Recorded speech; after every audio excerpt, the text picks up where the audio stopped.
So the movie industry is kind of interesting. It's kind of been neglected, I would say, from a technology perspective and from an innovation perspective. I went from thinking, this crazy roller coaster ride of like, didn't even know about the movie industry, accidentally buy the theater, think that we told everyone we saved it, but didn't, and then save it, and then think we're gonna like save the entire industry, and then be blocked by the studios so we couldn't expand. One studio was Warner Brothers that like freaked out that we were doing subscription at all these locations, and they were like mad at us about it, and they like pulled movies from from all of our locations. Dang. I used to joke with people, and still do, that like I used to build spacecraft, and now I build websites. It's like, well, that seems like you're working backwards there. But I would say, just in general, being an entrepreneur is amazing. So if you have drive, it's amazing to be in the driver's seat and to be able to actually be in control of your own destiny. If you've been following the Higher Levels platform for any length of time, you know that we've traditionally cut our teeth in the tech sales space, and today is no exception, but it was an awesome opportunity to sit down with my good friend Keith, who is building a technology company in the movie theater industry that is completely disrupting it from the inside out. Among many other reasons as to why I wanted to have this conversation and post it on the channel, one, Keith's an amazing guy, and this was an awesome conversation, but two, he's relatable in many aspects of his story where he was a corporate employee before that got fed up with it, wanted to do something different. He's also been a founder that has truly taken an idea from concept in his brain to now a very fast-growing and thriving company. This is admittedly one of the longest conversations we've had on our channel, so I have done you a favor and put timestamps below if you don't have time for the whole thing. But nonetheless, this was such an amazing conversation. I know you'll get a lot out of. Keith, thank you for the time and insight as always. I'm sure we'll have another one of these in the future, and I hope all of you watching enjoyed this conversation as much as I did. Thanks. Well, Keith, here we are. Yeah. Good to see you. Good to see you. Happy Saturday, man. Yeah. So, I appreciate you joining. Stoked to be here. Yeah, we have talked quite a lot about our respective journeys, and really amazing story. Obviously, what you're doing now in the movie theater business, really cool. But also for those watching, you were an engineer, had a very strong corporate career before kind of branching out into the startup world. So I'd leave it open-ended where you want to start it. But take it away. Cool. Yeah, so I did start my career working in aerospace. So actually I worked at two different national laboratories, and then I worked at Lockheed Martin together for about a decade. And at some point along the line there, I decided I wanted to do something that was more customer facing. And so I had a moment where I was like, you know what, I'm going to start a company someday, and sort of wanted to work backwards from like join a startup and then start a company. And that's what I ultimately ended up doing, which was pretty cool. Yeah. And maybe just briefly tapping into too, like, I know we've talked a lot about offline, your kind of journey and kind of shortcomings with corporate that are not reflective of any one company, but maybe just any large organization struggles with. Yeah. Like maybe take us through that moment where you're like, all right, I got to get out of this. I got to go more the startup world. Like, where are you at? What's your mindset like and all that? Totally. Yeah. Yeah. So I studied engineering physics, and I was just very curious about how the world worked. And working at Lockheed was initially, well, it was awesome. I mean, there's things about it that I totally loved and that I totally miss. I used to joke with people, and still do, that like I used to build spacecraft, and now I build websites. It's like, well, that seems like you're working backwards there. But I'm like so happy with where I'm at now, and the amount of impact I can have and the influence I can make versus like just working on a particular sexy like in product being a space related thing. But when I first started at Lockheed, I was basically working at a little startup inside of Lockheed. So I was working on, it was a team of 3 of us, and my boss when I first joined was this like kind of mad Russian scientist. And like for the first 2 weeks, I couldn't understand what he was saying, but he came up with this new way to estimate fuel on board spacecraft, which was so cool and it was so intriguing. It's a way to apply a method that spacecrafts weren't designed for after they're already in space. And so he had this idea of how to do it, but he was trying to figure out how to like operationalize it and turn it into a product. And that required a lot of software, a lot of modeling, and that's what I was like brought in to do, was to like do this modeling code. And that was insane and super fun, because there was 3 of us, and within a year and a half, we built this product that could extend the life of spacecraft on average by 2.5 years, by better estimating how much fuel was on board by a factor of 10. Wow. So near the end of design life of spacecraft, they like don't know how much fuel's on board by like plus or minus 8 kilograms, which is like enough to stay on flight for an extra couple years. And if they knew better how much fuel they had, they could keep it in flight longer. So that's what we did. We just had a better way. And it was doing something called, we were measuring the thermal mass using heaters, turning off and on heaters inside the spacecraft to measure the thermal mass of the whole spacecraft, and the only variable part was the fuel. And where the traditional method is to use the ideal gas law, basically measure how much pressure is left in the tank. And that has a sensitivity problem towards the end of life. Anyhow, that was freaking awesome. Yeah. Like, I loved that. And like we got so many awards, it was insane. Yeah. And so that was so fun. A fun little side story that my brother loves to tell, or maybe he doesn't love to tell. But so my brother is in the Air Force. And we built that. Our first customer for that was the Air Force. So the Air Force Discus satellite fleet, it's the secure communication backbone of the military. We extended the entire fleet by like years, and we got the Chief of Staff Team Excellence Award from the Air Force. I received that as a civilian, and my brother's in the Air Force, and he's like, "What in the world?" My little brother shows up and like gets this award in my field. So that was pretty crazy. That's sweet. Yeah, no, and amazing. Like, yeah, and to your point, it's like now you're building websites, and I'm curious. Like, you mentioned you win a DARPA award. Yeah, that opens up all types of opportunities. Maybe speak to that timeline and transition there. Yeah, how that all unfolded. Yeah. Yeah. Well, so that part was awesome. If all of Lockheed was like that, felt like a startup, and all of that kind of big corporate felt like that, I would probably still be there today. But actually what happened was I did that little project, and then I kind of transitioned into what 99.9% of people at Lockheed were doing, which was these huge government contracts. So I then went on a space contract project. Can't really talk about what it was, but it was a very cool thing, space related. But I was like one of 240 engineers. And I showed up with my kind of same mindset I had with this other one of like, ooh, what can we do better? How can we make this cooler, Yeah. And I was presenting to like my leadership, like, oh, you know what? If we did this other way, we could save huge amounts of costs and reduce all this risk. And they're just like, go back to your cubicle and do what we told you to do. And I was like, whoa. So that was actually a moment. Now that's a longer story, but like that basically is what happened, where I remember that day that I was basically told, like, we bid to the government, this is how we do it, and we're going to do it that way. Yeah. And we don't want to hear your cool ideas. Like, that was a moment where I was like, oh man, this is not for me. Like, I need to go somewhere else, more of a meritocracy, a place that I can go really have an impact. So I totally remember this moment where I was sitting there, I was like, okay, we're done. And it was like 1.5 years before I actually left. And part of that was because Lockheed was paying for my master's. So, and then I had to do an earn out. Right? I had to like stick around for a year. Otherwise I had to pay it all back. So yeah. So I stuck around. Nice. Yeah. But yeah, so then the craziest thing, probably one of the coolest, craziest things that I've ever done was my friends and I, when I was still working at Lockheed, competed in a DARPA challenge. So for those that don't know, DARPA is the Defense Advanced Project Research Administration. So it's the most advanced research arm of the US government. Mm-hmm. And they pose challenges. And it's really cool. So when the US government is basically having trouble solving a problem, it's similar to model like the X Prize. They're like, hey world, anyone that can solve this problem, you can get a cash prize. And there's like some prestige involved, and it's crazy how many people get mobilized with that sort of a structure. So, and by the way, DARPA is like the reason why we have the internet, because DARPA was, the precursor to that was ARPA, and the precursor to the internet was ARPANET.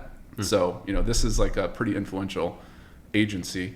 And it's also why we have self-driving cars, because there's DARPA Grand Challenges. So the first 2 DARPA Grand Challenges were to build autonomous vehicles. Mm. And the teams that won that went on to become like Google self-driving car and these different ones. So that's kind of the history of DARPA.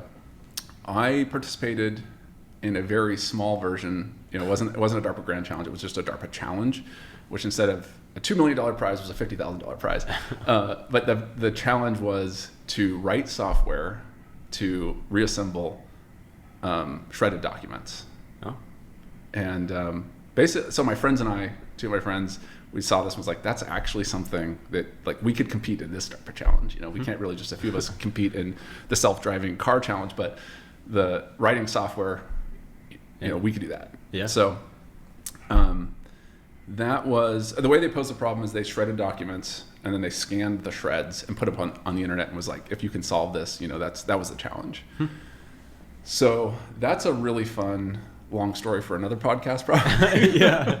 But we, like 9,000 teams competed, like all the major research institutes, and me and my friends, we won the whole thing. Nice. Which was insane. Yeah. So I won that while I was at Lockheed, and I sort of saw that as my huge opportunity to go, like that was a golden ticket. Like I had all these inbound requests being like, you want a DARPA challenge? Like, where do you want to work? So I had VCs reaching out to me saying like, where do you want to work? And like I went to Kleiner Perkins and they were just like, I was at their office on Sand Hill Road. They're like, here's our portfolio. Like, which company do you want to work at? I'll call the CEO. And I was like, crazy. So I ended up going and working at, I took that opportunity to go play around and interview at a bunch of different startups. I ended up at Clout. So Clout with a K, social media score for everyone. So that's how I left. That's how I left Lockheed. Yeah. Was to go join them as just a senior software engineer. And maybe pausing there too, because that's like a huge transition from Lockheed, super very slow, bureaucratic, government agency type of work to now social media startup. Totally. Like that's like total change of pace. Yeah. Maybe if it's not too simple of a question, like 2 or 3 things that like really were just a total rewiring of the brain throughout that process. Totally. I love that. Yeah. I mean, I think the craziest difference, well, one is Lockheed Martin's 145,000 people, person company. And Clout at the time, I think I was employee 65. So pretty decent size, but like, you know, a little bit different. The main difference I would say is when I was at Lockheed, we were shipping, we were launching, literally, we were launching shipping changes, you know, once every 5 to 10 years, you know, work on a space project for years and years and years and then launch it and be like, well, I hope it goes well. And then at Clout, we launched twice a day. So we deployed code automatically at 11 a.m. and 5 p.m. So if you had code that you wrote in the morning and it passed all the tests, it was like in 10 million people's hands later that same day. So that was insane, like that difference in the pace. Sure. Yeah. And then, like the feedback loop too, I guess maybe thinking of like your end customer where in Lockheed, we do things this way. It's like, that's nice, but like keep in mind, this is how we do things. Was there more freedom? It's, I would imagine, a much faster like feedback loop. Like how did you have to change your day to day or even, you know, philosophy as an engineer, if you will? Yeah. It was, it was crazy, the difference in pace and in that feedback. I mean, what's weird is like, you launch something into space and your customer is like, you know, you're not gonna hear from them forevers. And one of the main things is the main difference, I would say, from a perspective of actually contribution individually is risk. So the cost of iterating when you're working on something in the space world is 100%. And it's like, you know, your budget's in the hundreds of millions and it's like, you gotta get it right the first time. So because of that, there is an insane amount of bureaucracy, there's an insane amount of risk aversion, and kind of rightly so.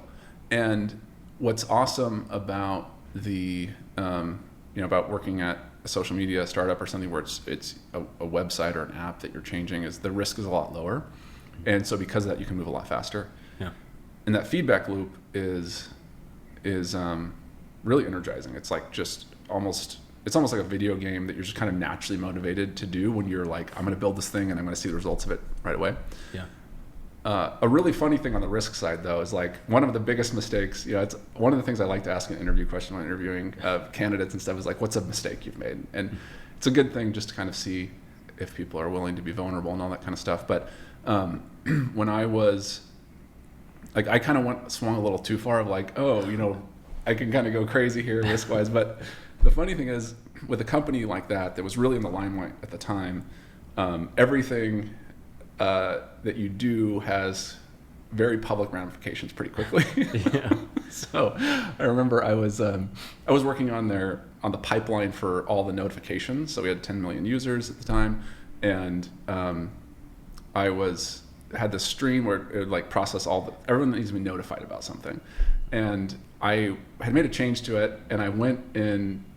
Instead of running on the servers, I was like running on my laptop. I'm like, let's run it here. And then I went and jumped into an interview, and I was interviewing a candidate. And our head of product comes like running and like opens up, comes into the room, is like, why is like everyone on Twitter like messaging me saying they're getting like duplicates of all their notifications? And I was like, oh, I know exactly why that is. And then like jumped out. So yeah, it's crazy. I sent 50,000 duplicate messages to people, and then the whole internet was like, what's happening? So, nice. So still need to be careful.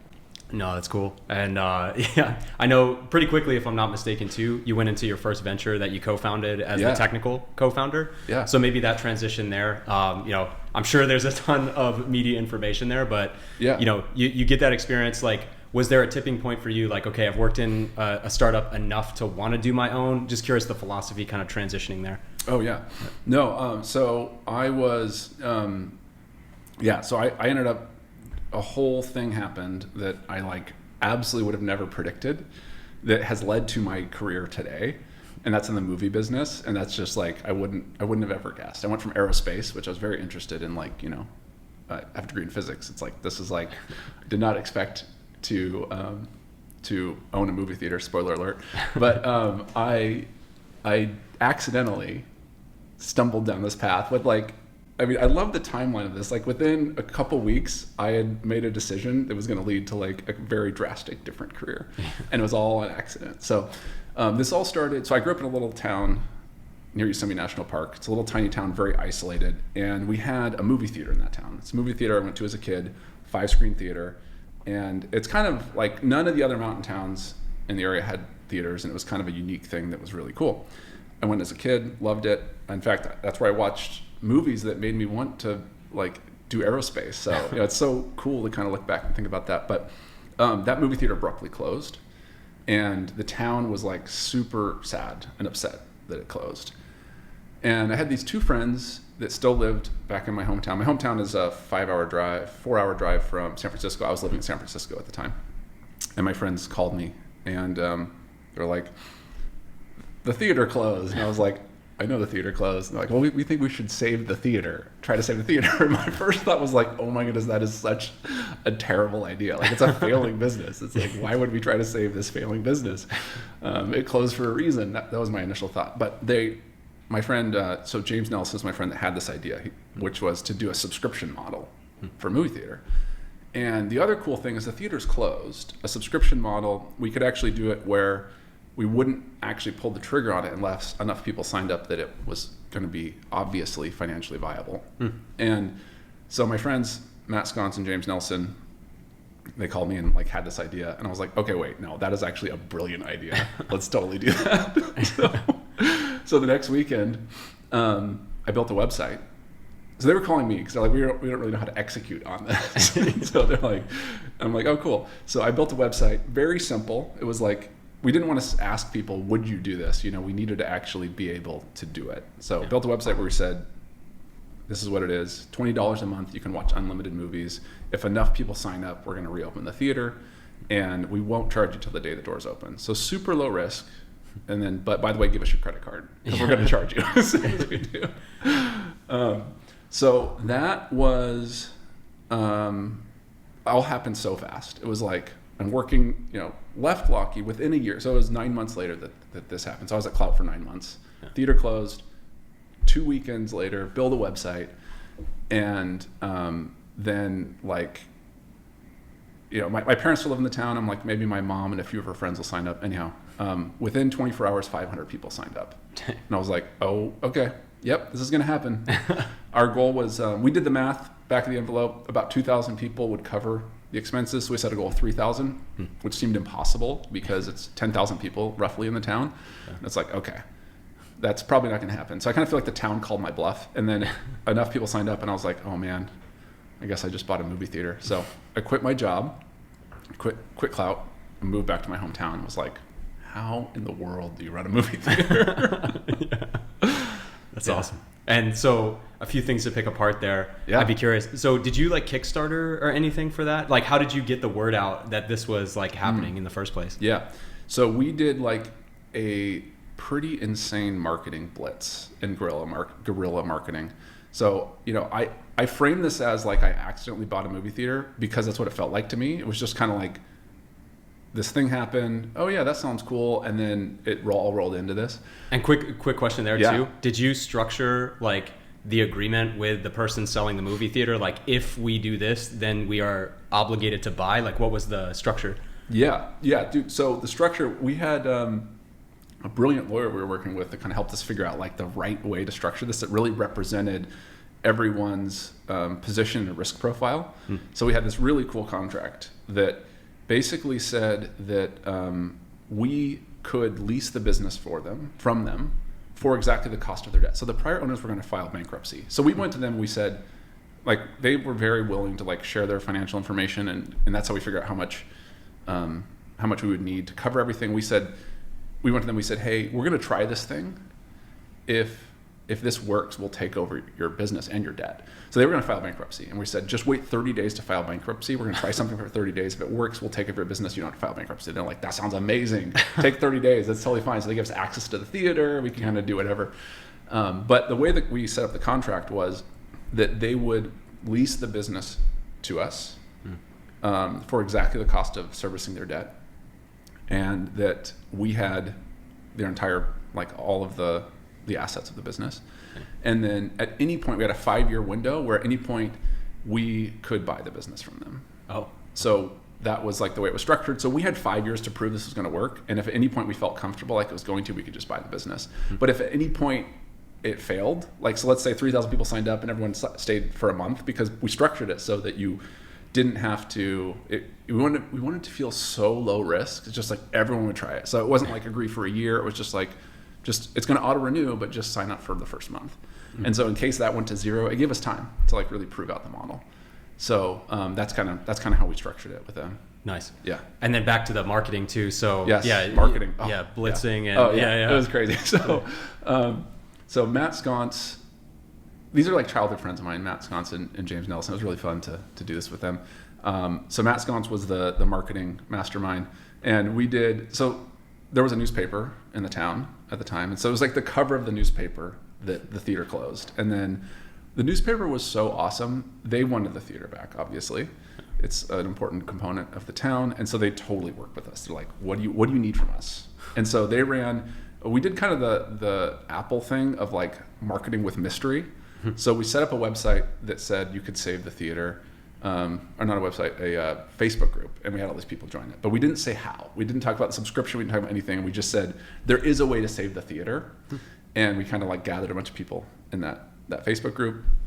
They the newspaper ran a cover story saying there is a plan to save the theater, and it will be announced on this day. So lots of anticipation. Nice. And then on the day that we like revealed the website, we also had a website where you could come in and like see like the countdown, like when we're gonna announce like this cool new way to save it. So it was the buzz of the town. Everyone's talking about it, covered the newspaper. So the day that we actually opened up the website, the cover story was this subscription model to save the theater. So we had the newspaper. I also used the money from selling a car to like do direct marketing to every household in the mountain area. Nice. Yeah. And then there's 2 grocery stores in the town, and they have 2 entrances, and we set up tables at all 4 of those locations with signs that say save the theater, an iPad you can sign up right there, and just like volunteers just to be like at all those places and talk to everybody. Wow.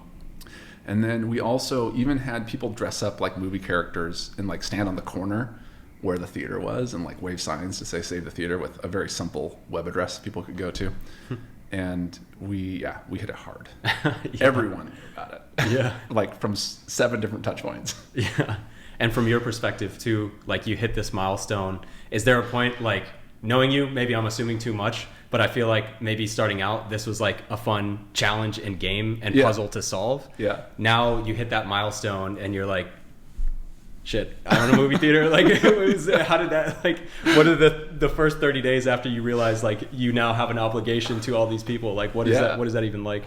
Oh, man. Well, I mean, it was, first of all, it was so fun. Like, it was so cool. Like, to have this thing, I mean, it feels almost like a movie. Like, you have this thing that people lost that they loved, and they thought there was no way to get it back. And then create a way to get it back where everybody actually gets to be a participant in bringing it back. So the name of the company that we started around this is called Movie Heroes. And we call them Movie Heroes because we call our members movie heroes because they're the heroes that bring the movie back. Nice. And so it was just like the most feel-good thing imaginable, where everyone in the town was like, they realized that they loved this thing that they had lost, and then they took action and brought it back.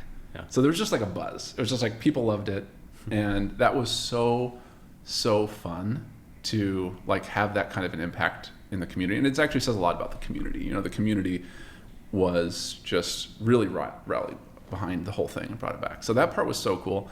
And I was weirdly just like so energized by it. And I'm like, this is fun.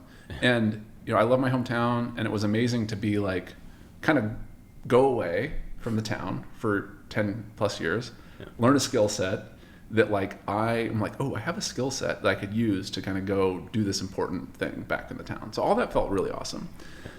The practicality of like running the business, I knew that I would want to hire people and like bring partners on and not actually run the day-to-day. So I wasn't too worried about that, but it was kind of overwhelming. It was a lot to be like, how in the world, like a physical business? Like, how does this work? I'm used to writing code and like, you know. And I should bring up that just shout out to some awesome people. So we have another partner we brought on later who's the general manager of the theater. So Stacy Daly is her name. So she's awesome. So she's who came on. She came on just to do our books at first, and then she was like just acted like an owner and like totally ran the theater. She runs it to this day, and she does such an awesome job. And so we're just like, okay, you've been acting like an owner, so we're going to give you equity, and you're an owner now too. So so that was amazing. Just for everyone watching too, like this whole experience is the precursor to your software company now, which we will definitely get into, and I would love to explore those problems you solved as well. But anyway, just setting the stage there. Yeah, tell us about how you almost lost it. Okay. Yeah, so there was a lot we didn't know about the movie industry, and that all became very apparent to us pretty quickly.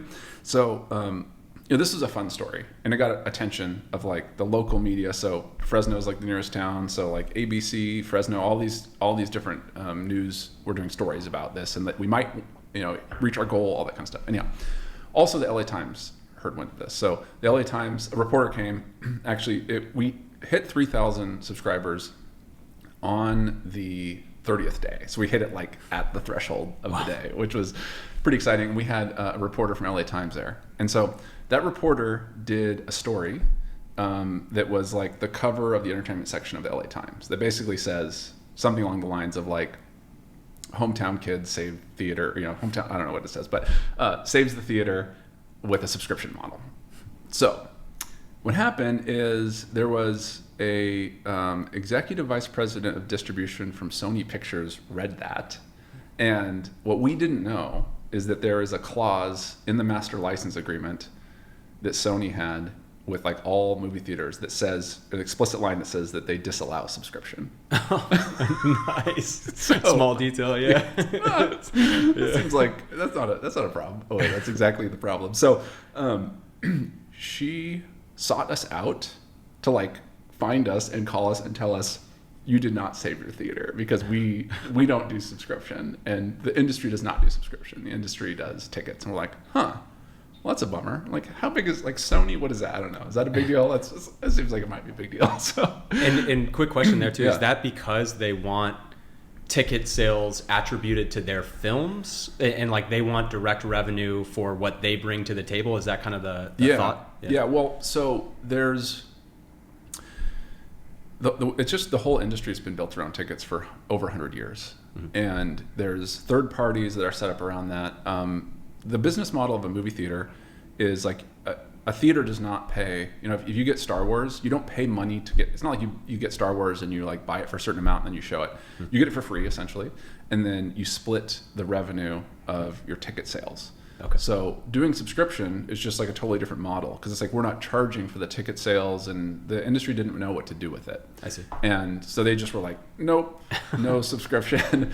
And so we're like, that's kind of interesting. Yeah. So, but we kind of knew that. I mean, we knew that it was all ticket based, talking to the prior owner. So our plan was that we were going to buy a ticket on behalf of our members, and a full price ticket. We were like happy to do that. That's how we did our math. We did our math assuming that we're going to charge $19.95 for unlimited tickets, and we had to make a guess of how many shows people were going to watch. And normally you split the ticket.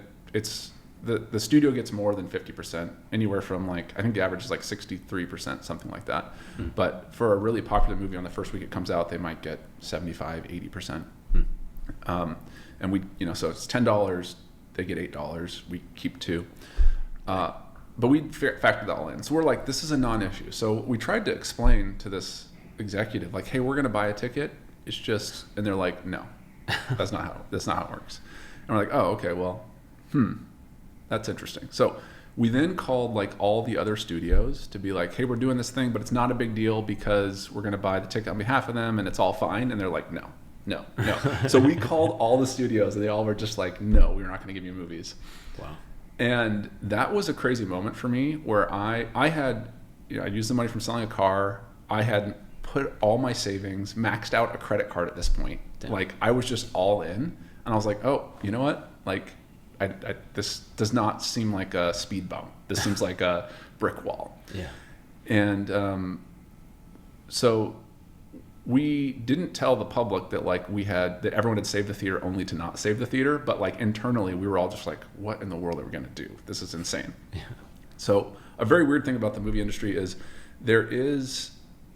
for every single movie, you negotiate with the distribution studio for the terms of the movie, which is like what that split is, and like how long you're going to keep it, and if you're going to do, there's all these things. So instead of, there's like a whole process. So most movie theaters, they contract with a broker basically that goes and they help buy the movies for you and do all that discussion. So we were like, okay, well, we've talked to the studios directly, but we should actually work through a film booker to kind of help us out. So we talked to the prior owners and they said, oh yeah, call our film booker and let her know what's going on. So we call her and explain kind of what's going on and what we're going to do, and it's all going to be fine because we're going to buy tickets on this. And her quote was, I will not touch that idea with a 10-foot pole.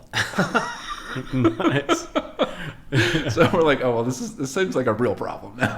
Yeah. But she says, my uncle is who kind of got me into this, who got me into film booking, and he's super beloved in the industry. And everyone knows him. Everyone loves him. He just retired. He's bored. You should give him a call. So we're like, okay, all right. So we call, his name's Joe Karate. We give him a call and we're like, hey, we're trying to do this thing. We have all these people ready to watch movies. We just can't get any movies. Can you help us out? And we gave him some equity in the company. Okay. And he was like, I'm in. And the crazy thing is, the main thing that he did was he just knows all the executives. And he called them and was like, hey, these guys are trying something. These guys are legit. Take a meeting with them. So my business partner, Matt Sconce, and I went to all of these studios. It was so weird. We went to LA. We're just like these kids basically from this little town with this tiny, tiny theater, meeting with like at Warner Brothers with the executive staff pitching this idea to do subscription. And so we did that over and over again. We eventually got, so 3 studios came on board, and it was Universal, Paramount, and Disney. So pretty big ones. Yeah. That was casual. Awesome. Yeah. And so all of them were like, we'll do a trial for this. We'll let you guys do it. They were fine with the way we were going to pay and all that. So we opened, we were closed for 4 months while we were kind of working on that negotiation. So we reopened with only those 3 studios. So if a movie came out from one of those 3 studios, then we could show it. If it didn't, we're just like, sorry, you have to like drive to Fresno to go watch this. So we had people paying and coming. But the nice thing is we had a huge backlog because we'd been closed for 4 months. So every movie from those 3 studios we hadn't shown, we brought those in. And then it was 14 months before we got all the studios to work with us. Yeah. Yeah. Wow. We finally did. And Sony was like one of the most difficult ones. The amazing thing about Sony is, unlike the other studios that just said no, they could articulate why. They were actually willing to have a conversation about why. And they were afraid that we would have no incentive, no financial incentive to accurately report attendance, and no incentive to create an audit trail either. Because, if you're going to come in, if you have an unlimited membership, and if you walk in the door to watch at my theater, I should just wave you in, because if I actually record the fact that you're going to watch a movie, I'm going to owe the studios $8. I see. And so I would just be like, oh yeah, just come on in. So they were afraid that either we would do that or we'd set a standard if people did subscription where other people could do that. So our very cool solution to that was we built a infrared audit system. So we have cameras in all the theaters facing the audience, and we would, in infrared, take a picture 20 minutes in. Wow. And so you could actually see the attendance. And then, we have a box office report that we'd send to the studios that would have a photo of the auditorium and a count of how many people. So seeing was believing. We also built this portal where all the studios could log in and they could see a live video feed during the time that their movie was playing. So they could kind of audit remotely. And that's how they knew we weren't like generating these photos to match or something. So we built that, and then like Sony came on board, and then everyone else was like, cool, we're going to come on board. Wow, that's pretty intense. Yeah. So, and I'm curious along the way, something we'll obviously get into now, but you're basically, if it's fair to say, kind of rewriting the operating system for a movie theater from a software perspective. If that's not underselling what you're doing, was this the foundation for that idea? When you're building these systems internally, I'm just curious how this starts to form. Yeah. So we thought from pretty early on, we wanted to save our theater, but like very early on, we're like, this would be really cool to start a movement of like a new way to come watch movies and new way to like save things. So probably one of the most important things I have not said is how well this worked. So what's crazy is this business model, once it got up and going and all that, we tripled the attendance of the theater. Yeah. So, and we doubled the revenue. Wow. So it was like, and did the 3,000 members stay? Did that continue to grow? What did that look like too? So the weird thing is, on our 30th day, we were at exactly 3,000 members. By the time we opened 4 months later, with no more advertising, because we thought we didn't even save the thing, Yeah. We got over 4,000 people. So 1,000 more people hearing that we'd saved it ended up signing up, which was kind of surprising. That's awesome. And then this was 10 years ago, by the way. Yeah. And we rode until the pandemic, and that we stayed above 3,000. So we're typically between 3,000 and 3,800, depending on the season. So it went from a failed business to a thriving business, which was crazy. So tripled the attendance, doubled the revenue. And, we talked to people and they'd just be like, look, I used to like wait for something to come out on streaming or DVD or whatever. And now I just watch everything. Anything I mentioned, I'll just come to the theater and watch it. Yeah. And the cool thing is if I don't like it, I can walk out with no guilt because I didn't pay anything. And so people were just came way more. Wow. Which was really, really cool to kind of like drive that much behavior change. So we definitely had in mind that we were going to build a system to help other theaters do the same thing, help other theaters do a subscription model, anticipating it would do something similar to what it did in our town. Mm-hmm. So we built that. Before that, those 3 months when we were closed, I did build, or actually I will say I did. I was going to say we, but I was the one that did all the coding. So, a point of sale software, very, very basic one. Could sell like concessions and tickets and stuff. And then online you could just buy membership. Okay. So, but we just couldn't find a point of sale system that would do recurring billing and like communicate to the studios the way they wanted with the right reporting and all that kind of stuff. So we had. And is this like pre-Stripe? I'm just trying to piece together how this fit. No, it was Stripe. Yeah, okay. Stripe was real new at the time. Yeah. Okay. Yeah. And so the legacy systems just weren't set up for subscription at all, like any other shortcomings there? Yeah, so it was there wasn't subscription. We had to do a lot of interesting things where we wanted recurring billing. We wanted that to like authorize the ability to buy tickets, and then your tickets it was just a lot of business rules that were not, the point of sale software that we'd come across for the movie industry was very like you sell tickets focused, Fair enough. Yeah. Okay. So it was a very basic system at that time that was really just looking for small little theaters, kind of like ours, that wanted to do subscription. Yeah.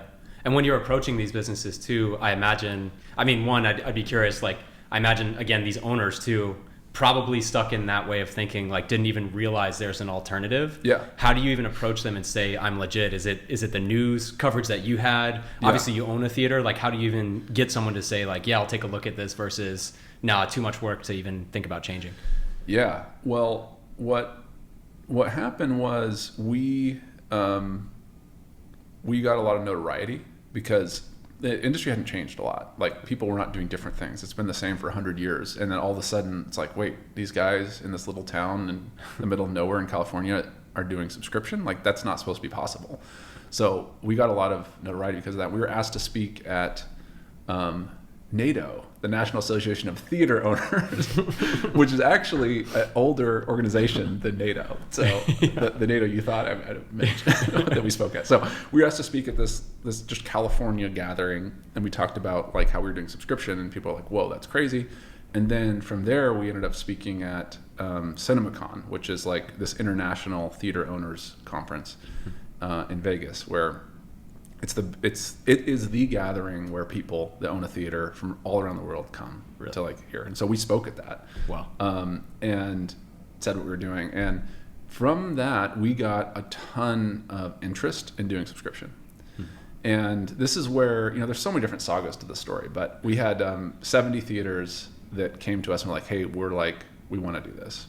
And the cool thing is like, we could just prove that we tripled the attendance and that we doubled our revenue. And the reason why you can prove that is because ticketing and attendance information is public.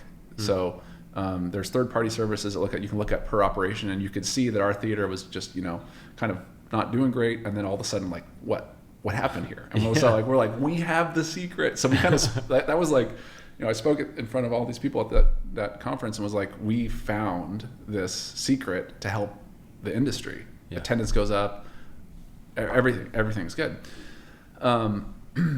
There was a couple speed bumps that came out of that, though. So we had all these people come in, said they're interested. The studios were still, they were like cautious, and they're like, yeah, we're letting you do this thing as a trial. And there was like a weird miscommunication thing that happened where we like started to roll this out at these other movie industries, and for various reasons, non-compete, like we can't talk on behalf of those theaters. So we said, you have to tell the studios you're switching to this. Some of the theaters did not tell the studios, and the studios found out that they were doing this without telling them. And it was actually one studio, it was Warner Brothers, that like freaked out that we were doing subscription at all these locations, and they were like mad at us about it. And they like pulled movies from all of our locations. Dang. And that was like a major blow, because I think at that time there was only 3. We had 7 for there. We ended up getting up to 7 that were doing subscription, but this was a very good lesson for me in like humility. So like we thought we had this silver bullet, and we're doing kind of all the right things, and then we kind of upset a very important player in the industry, and then they pulled movies. But what we did is it was kind of 2 things. So one was that mainly Warner Bros., but other studios were very hesitant to let us expand, which is really bizarre because the model they got more money. They got 3 times as much money, but they were just like, this is weird. We're kind of nervous about it. We want to do a trial. So that was weird. But the other thing is we did it in 7 different towns, and none of them performed like it did in Oakhurst, my hometown. Yeah. So it was like, just, in hindsight, that was just the perfect storm. The fact that it was closed, the fact that people decided to bring it back, that was like Was it the only theater in town as well? Oh yeah. Yeah. There's no theater for, the closest theater was Fresno, which is a drive people don't particularly like to do. You have to go into the big city, an hour away. It's where you have to go to watch a movie. So yeah. So there were so many factors that made ours perfect. So a couple examples so ours is members only. So you have to be a member to watch a movie. If you want to come in, if you're going to Yosemite National Park, because that's kind of the main industry is tourism in the town, and you want to watch a movie, we will sell a day pass, but that day pass allows you to watch unlimited movies for the day. That's cool. Yeah. But we don't sell tickets. You can't just walk in and buy a ticket. And what we found is if you if you make it so that every movie-going person in the area becomes a member, they all change their behavior. But if you give them an option, so that so it's $19.95 for the month. It's $16 for a day pass. So if you come in and you're like, I'm gonna watch a movie, and we're like, it's $16 for the day or $19.95, everyone just becomes a monthly member, and then they change their behavior. But if you do what we call a hybrid, where you're doing ticket sales and membership, then what happens is the people that were already coming a lot and giving you a lot of money, they become members, and you make less money from them. And then the people that didn't come very often just stay how they are. So it's pretty easy to get yourself upside down when you roll out a subscription model by basically throwing away some revenue. Because what actually happens is people, when they're making the decision of like, do I want to become a member, they think, how often do I go now? And then they do the math. They don't think, how often would I come had it been unlimited? That's what, that's my armchair psychology, what's going on there. That's what it seems like, because it's like, the threshold. So we found that it was not, if you chose the improper price and improper incentives around subscription, you could actually harm yourself. And we saw a few operators do that. So we thought we had this silver bullet that could go in and dramatically improve anyone's business. And it ended up being a lead bullet that you had to be very careful with. And so that was a really bizarre finding for us. And actually, in hindsight, it's kind of probably a blessing in disguise that Warner Brothers blocked us from rolling out to those 70 theaters, because we didn't know enough at the time. And we were overly optimistic that we just had this thing that would change the industry for the good, when really it was something you had to be pretty careful with. Yeah. And so learnings from that too, in terms of your go-to-market, right? Yeah. At that point, heard on, how it's a good thing you didn't overexpand, but from there, how do you, and by the way, you're fully focused on the software business at this point, right? Yeah. Not the theater anymore. You have people operating, running that. So from there, what's the next step? How do you continue to provide value and differentiate? Yeah. So that's sort of almost, that was kind of the end of this chapter, that I went from thinking, this crazy roller coaster ride of didn't even know about the movie industry, accidentally buy the theater, think that we told everyone we saved it but didn't, and then save it, and then think we're going to save the entire industry, and then be blocked by the studios so we couldn't expand. And I spent a year basically still not really understanding that this wasn't quite the silver bullet that we thought it was, trying to negotiate with the studios to allow us to expand to these other 70 locations. And then after a while there, I basically was like, I'm going to put this movie project on a back burner and go work on something else. So so that was a year of that. And then I basically spent 5 years working on started a different company. It's actually the founder of Clout. So founder of Clout sold Clout, and then him and I started a software company, a company with software, it's an important component after that. So I basically put this whole idea of movies on the back burner, worked on this other project for a while. That it's called Joy Mode. We were reinventing rental. So it was in LA, super, super awesome company. And we ended up selling it to an investment firm and shutting it down. So it wasn't the success we were hoping it to be, but it will exist someday, because it's just such a cool idea. And that is instead of you and I each buying all the things that we're going to use a couple times a year, like backpacking gear, party hosting stuff, it's just a service where that all exists somewhere, and you can just hit a button and it shows up at your house. Dang. So, and we had that operating in LA. We had 100 employees. It was awesome. Bad timing with COVID and some other things. But so I worked on that for a year and put this other idea on the back burner. And then 3 years ago, kind of after shutting down and selling the assets of Joy Mode, was okay, what's next? And that's when I met my current business partner, Ian Brown and Carmen Brown. They started a company called Indie, and they're based out of Scotland. And their vision in their company was to provide services to help operate little independent cinemas, to be kind of like the head office that little independent cinemas don't have. They can help with economies of scale and can help with so this is like accounting, logistics of getting movies, like all of these different things? Like all the booking and marketing, and then like helping you, like bulk purchasing of things, all that kind of stuff. So Ian grew up loving movies, worked in little independent cinemas, then worked for a big chain, and then was like, hey, these little independent cinemas don't have the resources that these big chains do. We could go do this. So that company was helping operate around 40 cinemas around the world. Amazingly, one of our competitors, now our biggest competitors, introduced the two of us, which I think is just like insane. Was like, hey, we met at CinemaCon. So this was in 2019. So we met at CinemaCon and just totally hit it off. We're like from the first meeting, like we had to find a way to work together. So he was, they're helping operate cinemas. But what they found is that they were hamstrung by the technology. So they were a third-party reseller for a point-of-sale system that was the biggest pain point, and actually the thing that was preventing cinemas from reaching their full potential.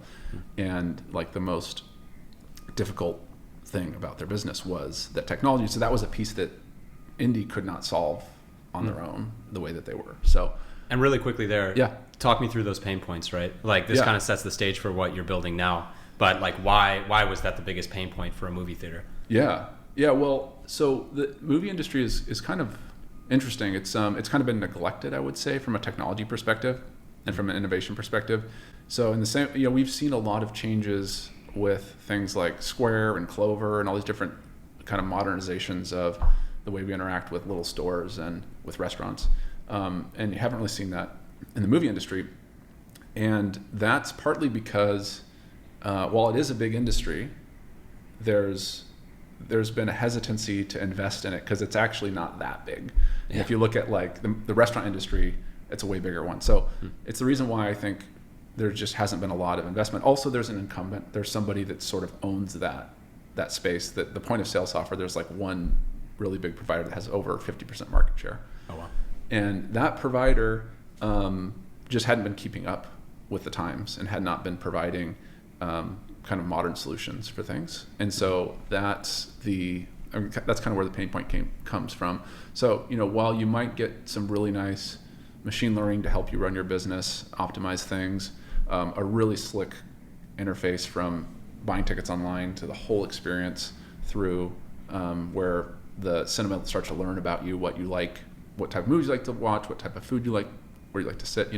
These things had not been solved. And even though you could see it in other areas, in other industries, and so there was like a appetite for it by the operators. That was going to be my question too. Is like, how aware of the shortcomings is the average movie theater business owner? Because correct me if I'm wrong. Like I'm sure they're savvy and smart, but probably not the most technically inclined.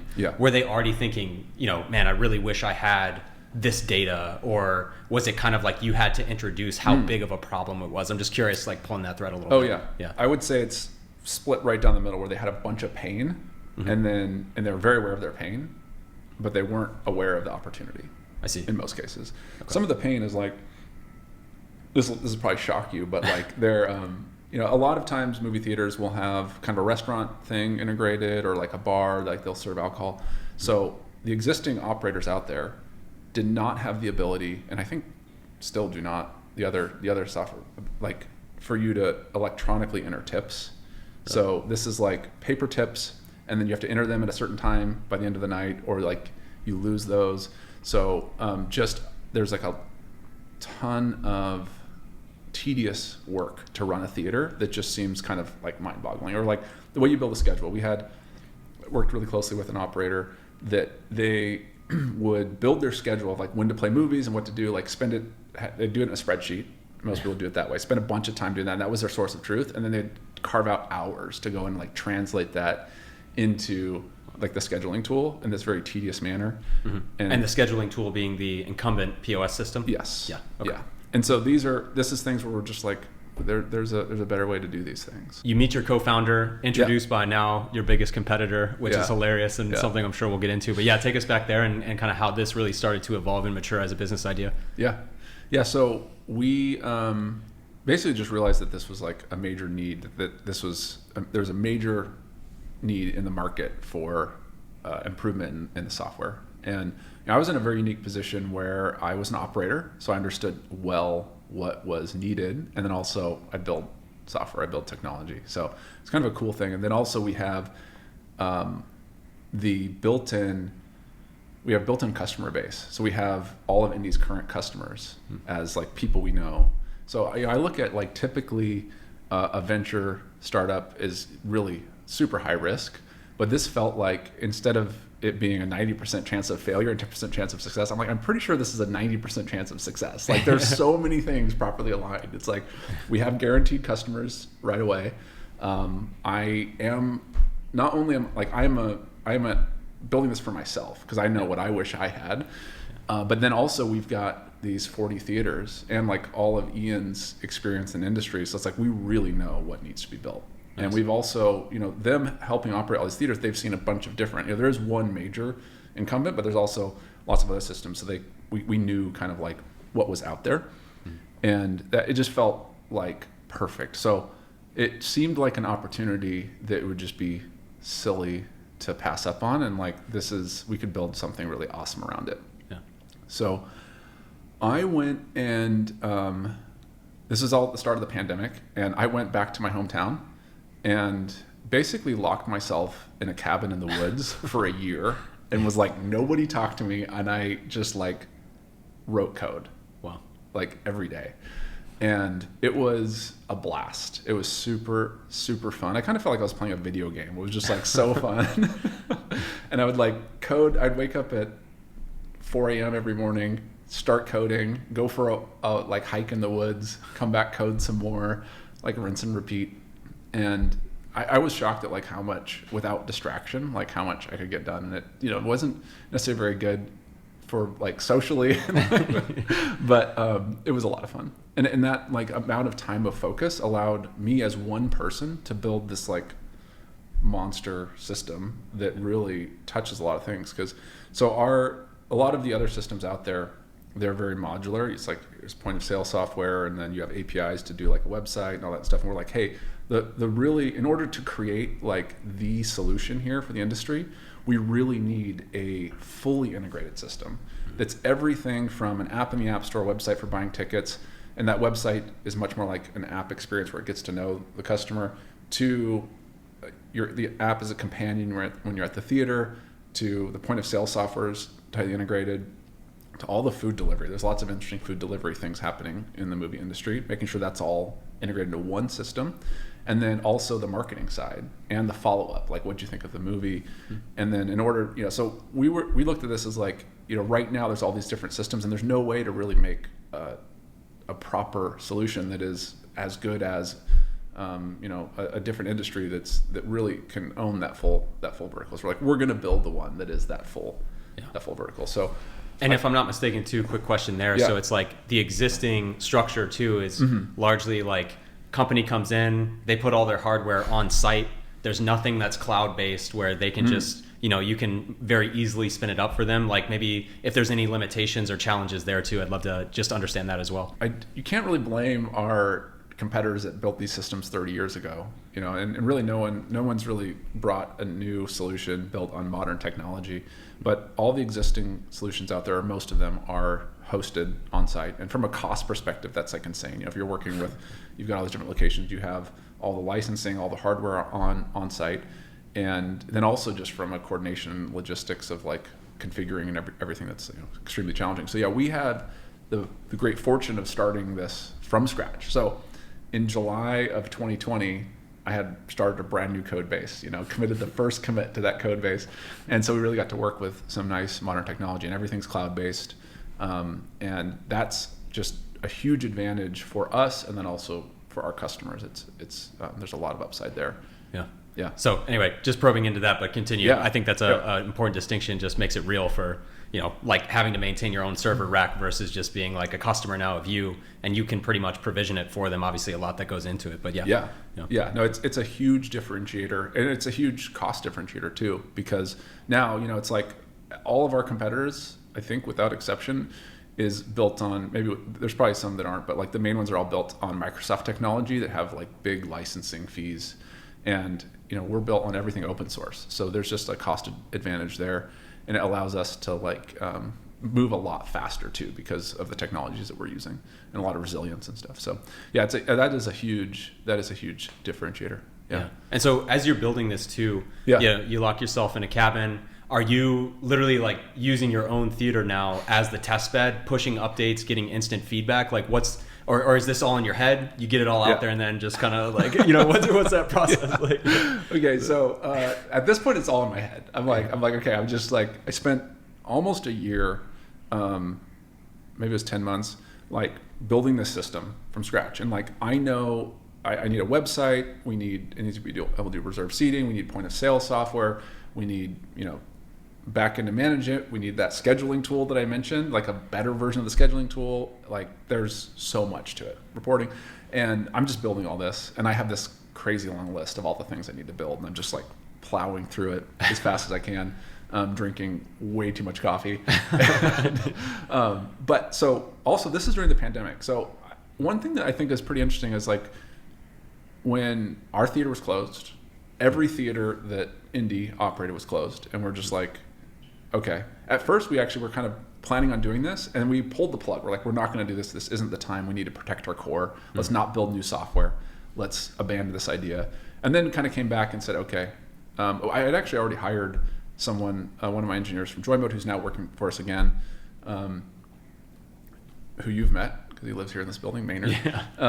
So he was working with us at the start, but then the pandemic hit, and we're just like, okay, we can't do this idea of building the software system because we have no revenue anymore, and the whole industry, who knows what's going to happen. So we kind of pulled the plug on investing a lot of capital into doing that, and then that's when I went to, well, I'll just see what I can do on my own. And so I'm like, I'm just going to go do it by myself. And so it gave us this long runway of like, no cinemas are open. Let's just see what can happen. And so my theater was closed for, I believe it was 17 months. Oh, wow. Okay. California. Yeah, that's true. Yeah, we were locked down. And so we reopened on the new system. So my cinema was running on the system I built 10 years ago. There was a very basic system, mainly did subscription, did a very basic version of concessions and tickets and stuff, but point of sale, all the stuff it needed to do, but it was very, very basic and not configurable. It was like, this is what it is. So I gave myself the challenge of like, when we reopen, which was May of 2021, or I think it was end of May. 21, yeah. 21, was like, okay, we're going to reopen on the new system. So that was like, I have to have this up and running by that time. So that was my challenge to myself. And we did. So we opened on my cinema out of the pandemic on this brand new system. Wow. And that was where it was the test bed. And there's lots of problems, and it took a while to like get things going. Yeah. And then end of 21, went through 21. I think maybe it was September 21, hired another engineer, which was definitely needed. And we, I think by the end of 21, we were maybe in like 5 locations or something. And then in 2022, we ended up in 50-ish locations. Wow. And then 2023, we're now up to 115 locations. Wow. And the initial traction is going to the folks that you set up the subscription model for, and then saying, hey, we've got this new operating system, basically. Exactly, yeah. So there were 7 cinemas using that old system. So they were the first to come over. Okay. So that was the ones in 2021. And then 2022, we started going to Indy's the operators that Indy worked with. And they came on, and almost all of them came over.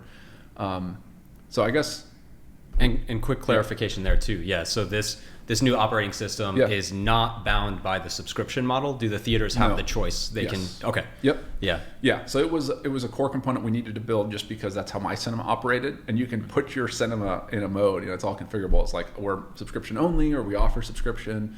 It's all very configurable. So that was a requirement for me and for my cinema and for a bunch of these other operators that were the initial ones to use it. Very, very early days there in 2021. And but going forward, there's an ability for anybody to use it, but probably only 10% of the operators do a subscription model. But the loyalty system's hyper configurable. It's actually really cool. And we've learned so much from other operators, you know, working with 125 operators. Any takeaways there? I'd love to probe into that because I like so many. Yeah. I go to movies, you know, decently regularly. I'll go for the big ones, right? Yeah. But I know one of the things you already mentioned was the follow-up. How'd you like the movie? How was your experience, right? Yeah. So I'll leave it wide open. I don't want to guide the question, but what are maybe some of the biggest consumer behaviors that you, manipulated, if you will, or modified through the system? Yeah. Oh man. Well, a couple things come to mind. Well, one that's really interesting is we did a lot of split testing around like what messaging to send to the user and when to send it, and what people think they want and what actually drives behavior. Okay. And that's like mind blowing, like the difference between those two things, what people want and what actually drives behavior. So a very common email that like our system does and is automated, or messaging, we can do text messages or push notifications or emails. There's one is just what movies are coming out, right? That's like the most common one. And another one is like what movies are leaving. So when is your last chance to see something? Oh, okay. And then also like what's premiering, if there's like an early show of something. So those are kind of like three very common messages. And I'll speak to the last chance email. So the last chance email, last chance to see a movie because it's the last time it's going to be in the theater. People think they want to know that like way in advance, you know, like tell me on Monday what's going to leave on Thursday, because movies come in on Friday usually, and so their last play day is Thursday. Okay. What we actually found is that if you send somebody a message on a Monday about something leaving on Thursday, and we like split test it, it's like no one additional comes on Thursday. Same with Tuesday, and a little bit with Wednesday. But the thing that actually drives behavior is sending a message on the day that is the last day. That's like the only thing that really moves the needle. And from that, I just take away that like nobody can plan more than a day. It's like you can't really think. It's like you need to know. There needs to be some urgency. So you know that was an interesting finding, and like being able to like do all the split testing and discover that, and then like allow people to see that. We also saw that like that drives more attendance to that last showing, but it also doesn't cannibalize from your weekend attendance. So those people aren't going to be like, well, I went to that, so I'm not going to go. Like that group still, on average, there's a global lift in their attendance. So that's an example of a thing. I think on the subscription side, or like loyalty, like how should you structure your loyalty program? And the original loyalty program, well, there's the membership system, which we've already talked about, which is the origin of this whole thing, which is like, you know, you pay a monthly fee, you can watch unlimited. I mean, we saw that dramatically drives different behavior. So that's cool, but it's got to be the perfect situation. You need the perfect storm to actually roll that out well. So not everyone can do that. Yeah. We've also had the typical thing, modeled this exactly off of Starbucks, which is, you know, the stars, you earn stars, but you get to name your own loyalty, whatever you want to call it. We call ours hero points at Yosemite Cinema. But you can set your earn rate, and then you can set your redeem rate. So like, you know, what you can get, free popcorn or something like that. So that's pretty standard. But what we found, and this was learning from a very sophisticated operator of ours, is the system that is a lot more like what the airlines do. And the airline system is genius, and it's like so good. It really leverages human nature in a really cool way, and also gives you like a super good reason to actually communicate to people that doesn't feel false. So here's an example. We have the ability to do tiered membership, where you can have it be tiered based on a lot of different things: dollar spend, number of visits, that kind of stuff. So you get a membership plan that you can opt into, and then you name your different tiers. And so it could be like gold, you know, silver, gold, platinum. Yeah. And then the beautiful thing about that is you have real reasons to communicate with people that actually drive behavior. You can say, hey, you're only 2 visits away from platinum. Oh, wow. And then they're like, cool, I'm going to come do it. And then you can also like loss aversion, right? Be like, hey, you know, if you don't come in the next month, you're going to be downgraded to silver, you know? Oh, wow. And then also the nice thing about that too is like, you can configure a lot of different ways, but like the way that people that do that one, they'll like, you get points, you earn points, and the points are worth a lot. And then the points expire. So then you have a reason to tell them, hey, your points are going to expire if you don't use it. So real reasons to drive behavior, and that really leverage people's, people are motivated by status. And so it's like, what status am I? Yeah. So that's an example of like a learning that we built that system around guidance from a very sophisticated operator. And now that's like a system, our system supports that now, and then other operators can leverage that. Nice. And I know, like, just for my reference too, does any, I know there's value just beyond this tiered system. It's one piece of many in what I'm sure you've created, but is that it? Like, if I'm using incumbent technology players in this space, do I even do that? Are they 2 separate systems that don't talk to each other? Like, is there anything that even on that membership tier that even exists? Yeah. So we work with a lot of operators that they go and they have 6 different systems that they're like cobbling together, and they'll have like their own tech team kind of working on how to stitch those all together. And so people can accomplish this, but with a lot of customization. And now, you know, because our system is highly configurable and is completely integrated, it's just such a better customer experience. So the moviegoer is just going to have a way more seamless experience and be able to do that. Sure. Yeah. And maybe probing into too, so we talked a lot about consumer behavior. Yeah. I'm curious your average buyer, right? Because knowing nothing about the movie theater industry, and being in sales myself, like, it's cool that you can solve this, but my mind when I'm thinking about a movie theater operator is they're probably hiring 16-year-old high schoolers. Yeah. You know, let alone changing their operating system, are probably just worried about staffing the theater, making sure they have reliable employees. So I'd be curious, and another open-ended question on how do you get their attention? How do you do you have to create this idea in their head that it's a big enough problem to solve? Have there been times where they're like, this is great, but maybe a year or 2 from now? I'm just curious kind of how your average buyer of the entire platform, how you approach them, how you think about them, and all of that. Totally. Yeah. Yeah. Well, I mean, you bring up a really good point. And the point of sale software, the software that the cinema is using to operate their cinema it's the heart of the cinema. I mean, it is the central nervous system. I mean, I don't know what the analogy, but we'll say heart. It is a heart transplant to switch your software provider. It is not something that anybody should take lightly. And so there's really, you know, we look at this as like, what is the thing that they're being driven away? Like, what are their pain points that they're like looking actively, and then how are they being drawn away? Drawn to us. So like, what about us? What pain points we're going to solve, and then like, what are the opportunities that we will bring? And there is a bit of frustration. I kind of mentioned before about like the tediousness that people are experiencing with other. So I think that's a big driver. So it's just like, this doesn't make sense. And so that's a thing. Now Indie, well, I guess a little bit of an aside. So I don't think I really said this, but so basically back in 2020, we merged Movie Heroes and Indie merged. Yeah. And we stayed with the Indie term. So that's kind of the origin of this. So now we're just like all forces together, software company, services company.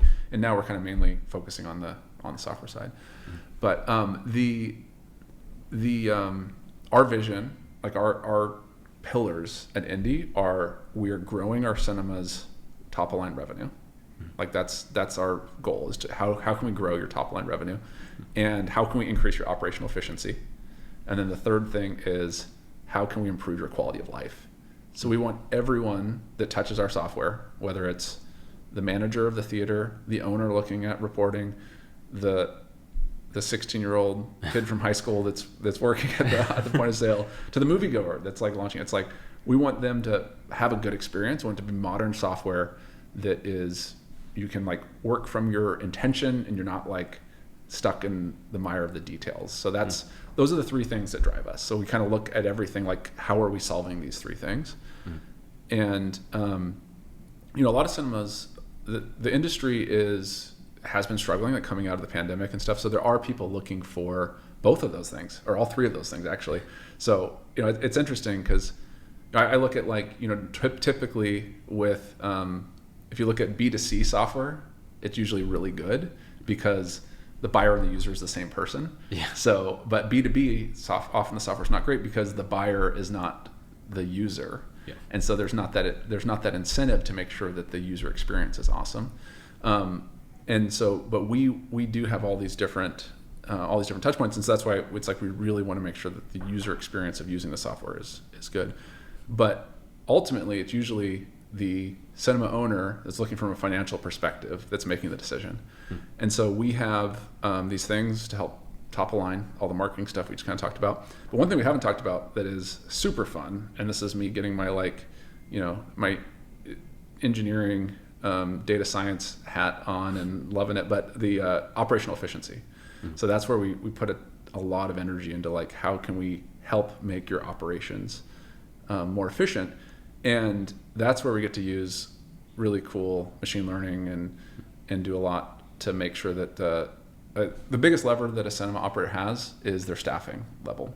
And it's very easy to get your staffing wrong because you need, if nobody comes to the movies, you need one person there or two people there. If you've got 10,000 people that are trying to come to the movie, you might need a staff of 20 people or something. So getting that right is so important. So we use machine learning to predict what the attendance level is going to be and help you build your schedule so that you smooth out the demand at the register and predict, or we tell you what your staffing level should be based on the predicted attendance and your kind of throughput at your registers. That's an example of a fun little thing. While you're building the schedule, you can see what our machine learning algorithm predicts the attendance is going to be and how smooth the demand is going to be. Nice. And is there anyone that's like, I'm just curious too, like, have you been actively rejected, even if it's a fit, but like oftentimes, to your point of it being a heart transplant, like I'm curious if you get objections to like, that's great, but it's not right now, or it's not the biggest thing I need to solve, or I'm just curious, like if you've had any resistance or what it might be at all. Yeah. So. Yeah, no, we definitely have people that are, we're new. And so they're like, what's like it in their, well, I'll back up here a minute. The name of our company is Indie, and we're focused on independent cinemas. Yeah. And one thing I kind of told through 2023, what's crazy is we've gotten the attention of these bigger operators, which was never our intention. It was, we're just like, we're going to build really good software for independents, but now we have some pretty big operators that are like, okay, we actually want what you guys have built. Like that's really cool. We have some really cool controls around managing like a very large chain where you can set your prices and you can configure everything at like a global level that flows down, but you can customize it. So we've just done some kind of cool things like that. So we've kind of redirected our focus now to focus on these mid-size chains. So we're sort of going up market. That wasn't originally our intent, but it's fully our focus now. It's like, what are these medium-sized chains? So we just in December signed a contract with one of the largest chains in the world. So it's like pretty crazy. It would be, I think, the 6th largest if it was in the United States. It's not in the United States. And that is a really important thing for us. And it really sets the direction we're going. And so it's been pretty cool to be like, if we build a really good thing to solve the individual operators' problems and then add these tools for like how to aggregate that together, that we're going to get attention of these bigger operators. And that's also, I think, points to the pain that they have in their existing solutions. So we have a bunch of medium-sized operators and even some really big operators that are super, super interested, but they're like, we're going to wait and see how things go with like someone else roughly our size. Because like currently we have our biggest operator currently live on our system is we have two 10 location chains. So we have 125, 115 locations live right now. And 2 of them have 10 locations, and that's the biggest. And then now we have this one that's coming on that's 65 locations. So that is us kind of venturing into a whole new world. So those operators are like, there's early adopters that actually like the fact that they're going to have some influence, and there's others that are like, we're going to wait, but they're also like, but we're going to come. Yeah. Nice. Does the challenge, I know one of the things we talked about throughout the past year is how you've had to transition maybe away from hands-on keyboard, writing code. what's that been like for you? How does your perspective change? Just curious how that's been. Yeah, that's been, well, I mean, one thing, huge shout out. So we now have a team of roughly 25 on this side of the business, and we have just an awesome team. It is so cool. Yeah.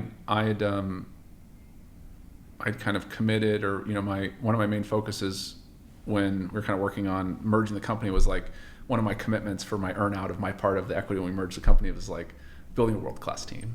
And that's something that I'm super proud of is the team that we've built. And there a lot of we have a lot of people. We've hired a few people that used to work for some of our competitors. That's been pretty interesting, but it's nice to have those people that have that experience. And we have a ton of people that used to manage, like they're now like a developer for us or product manager that used to work in theaters, which is really, yeah. It's amazing how many people that work for us have, they're really good at kind of understanding the product side of things because they have been a manager of a theater before. So this evolution's been weird because originally it was all me, and I was wearing every hat imaginable. It's like I'm like the subject matter expert, and I'm the product manager, and I'm the developer, and I'm QA, and and I was like kind of doing all that. And then I basically hired we started off real small. We hired one other engineer, and then just a second one and a third one, and all of them were. I really was looking to hire people that were a self-contained dev shop that really were all those things. They kind of had their own good product sense. They would, everyone's a full stack engineer, so you're building the front end change and you're building your own corresponding back end change, and you're kind of doing all that. And then now we're growing up a little bit as a company, and we now have like a product, someone that's actually like figuring out what we should be building and making sure, and we have a designer now, which, this is like a whole new world, and it's been really good. And then I've been sort of courting someone to become our head of engineering for years, and he joined recently, and so I'm super stoked to have him on board. That allows me to not necessarily have to focus on the day-to-day as much, and then can kind of zoom out a bit and focus more on like the strategy and focus on more like what to build, like the product side of things. No, this has been an awesome deep dive, and maybe one of the things that the last questions I had was around how you're also kind of redefining the business metrics that are relevant. Yeah. So I'll let you describe it, but I know along with how antiquated everything is, you're kind of basically proposing that they're not even thinking about, or they're not even looking at their own business with the right metrics to truly evaluate how successful it is. So I'd love to have you speak to that. Yeah, a huge component of what we're building is the reporting side and the business intelligence side, and really making sure that the cinemas have the information they need to understand what the levers they can pull are and understand kind of the impact of pulling all those levers. And the industry's been really fixated on this one metric, which is concession per cap, which is basically how much concessions do you sell for every person that walks in the door. And it is a very good metric because the business model of the movie industry is 100% a concession stand with a draw. So if you look at it, it's basically showing a movie as almost a loss leader, and then you're selling concessions. So the margins on selling the movie is often, actually, if you look at like the profit margin on selling the movie, exhibiting the movie, it's negative depending on how you look at it, but it really is. So if you look at like the 10K filings of a big cinema chain, they'll actually often report that they're losing money on exhibiting, but their margins on concessions are very high. So it is a good metric, but it is also a deceiving metric because it's not really telling you, are you driving more traffic in the door, that kind of thing. So there's definitely better metrics. And so the other thing that makes this industry a pretty challenging industry to have good, clear signals on making decisions is it's such a volatile industry. An example is July versus September is like factor of 2 to 4 difference. So like July, it's just movies are packed. September is usually pretty sleepy, and it's not just dependent on any decision you make. It's dependent on when what is released by the studios on what day. Mm-hmm. So framing or a better metric, and one that we're kind of working on, is all of your metrics, looking at them as a ratio of the domestic box office gross, so a fraction of domestic box office gross. And what's great about that is you can actually look at your top of line revenue and your profit through that lens. And that's where you can really understand, it removes the noise of the seasonality and the volatility of day to day of a Monday versus a Friday. And you can really kind of dive in and see if the change you're making around your subscription actually made a difference compared to kind of what it would have been. So you get a baseline of what your current fraction of domestic box office gross is, and then you get to tweak a change and see what's happening. And we're working on making sure that our system is not only instrumented that way and that you can view that data yourself, but also, I mentioned our 3 pillars before. This is where we're looking at making sure that we can measure those things and do split testing. And as we're rolling out new features and new functions and trying things, we can actually see, did we drive that number? And that's what is our current proposal for like a new standard of a metric that cinemas can use in optimizing their business. Yeah, no, it's really cool. And it's like, from what I'm hearing, it's like the concessions per capita is kind of a secondary or tertiary symptom of a much larger factor that is not being totally taken into account. Yeah. And so now with what you're building, we can test showing this time versus this time. We can also get more people in the door via these retention and membership programs and all of these different things, which actually over time are a much more controllable and also meaningful statistic compared to just how profitable are they every time they come into the theater, right? Yeah. And you also mentioned too, like on that note, I think some of the foundation for this was your subscription model. Mm-hmm. You were thinking, hey, people have already paid for their movies, so every time they'll come, they spend more money. We'd love to speak to that too. Oh yeah. It's funny. It's pretty easy to come up with a hypothesis that it's nice to be able to test it, because we thought that by doing subscription that people would spend more money when they walk in the door. And our theory of mind was that they're going to not pay any money when they walk in the door. They'd paid at the start of the month. And so they're going to have more change in their pocket, so they'll buy more. But that is not what happened.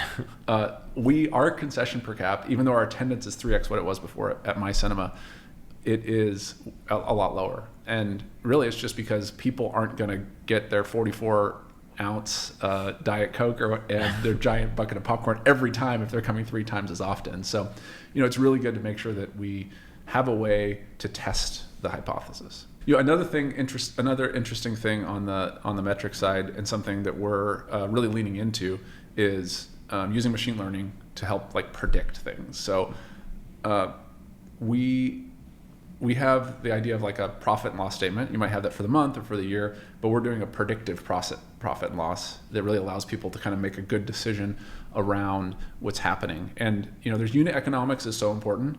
And in our world, there's lots of different units, but the unit that is proving to be the most useful one is a showing. So an individual showing of a movie is like the unit that you want to be able to really understand. So we've done a lot of work to make sure that we can allocate all expenses down into that individual showing, and we can look at all revenue at the showing. And then the cool thing about that is we can use machine learning to look at what are all the drivers of expenses and revenue for an individual showing. And with that, we can create a P&L per showing. And we can do that retrospectively, so you can go look at any showing and see what it cost you and if it was profitable or not. And then you can also use machine learning to predict when you're building the schedule. You can see what's happening. And for me, I've been operating a cinema for 10 years, and I was shocked by something just by actually surfacing things at this level. We're typically looking back to our favorite metric of per cap in aggregate for the week or for a day, but what was pretty shocking, and it's true for me and true for other cinemas, is that concession per cap is wildly variable throughout the day. So people spend way more money in the evening than they do in the morning. And it's almost like this linear relationship that's not just like a factor of 2, it's like 10%, it's like a factor of 2 or 3 of how much people spend when they come to a noon showing versus an evening showing, especially if you have beer and wine or if you have food or something. Wow. So that tells you a lot about maybe when you should open and when you schedule things. So while you're building your schedule within our system, it's sort of magical because you can drag around the showing, and we actually color it based on how much profitability you have, and you can see that. And right now you still have to build your schedule yourself, but we're moving in the direction of having the schedule be built for you, optimizing for profitability. and also making sure that you smooth out your resource demand. So those are kind of some of the things that we're excited about bringing the data and machine learning and these new metrics to the operator so that they can really operate efficiently. Yeah, that's awesome. This has been insane. I feel like I know so much more about the movie theater business now, and obviously for anyone watching, we're going to link all of your stuff in the description, so check it out there for sure. Yes. One question before we end it. I know, we were both engineers. For those of you that have made it this far in the conversation, many eons ago, we talked about your experience at Lockheed, but yeah. I know, obviously you had the point that was like, all right, enough of this. I need to do my own thing. I imagine I myself was a former disgruntled engineer. You certainly at an extreme level. Maybe speaking to that person that wants to go out on their own, now you're a decade plus into this, yeah. Just some thoughts and maybe takeaways for anyone in that situation. Yeah. Well, I kind of mentioned before about this idea of like going from building spacecraft to building websites. And that sounds like a poor choice. It was a fantastic choice. Like, I'm so stoked to be in this industry. Well, this industry is fun, but I would say just in general, being an entrepreneur is amazing. So if you have drive, it's amazing to be in the driver's seat and to be able to actually be in control of your own destiny. And being an entrepreneur is the market decides your value. And it is so motivating. It is so much work. I would say that I have worked so much harder than I would have worked if I was working for somebody else, but I have had so much fun. And I sort of feel like, a good life is one where you're highly motivated and incentivized and work super hard and build really cool things. Like, I'd much rather do that than like sit on the beach or something. Yeah. That's how I'm wired. If you're wired that way, like, man, it's good on this side of the fence, the entrepreneur side. I highly recommend it. Yeah. Well, hell yeah, man. This is a great conversation. Obviously appreciate the time. I want to go into that in of itself, but that's probably another 2 hours right there. Yeah. But I'm totally with you. And really appreciate the time. This was awesome. Yeah, it's been great.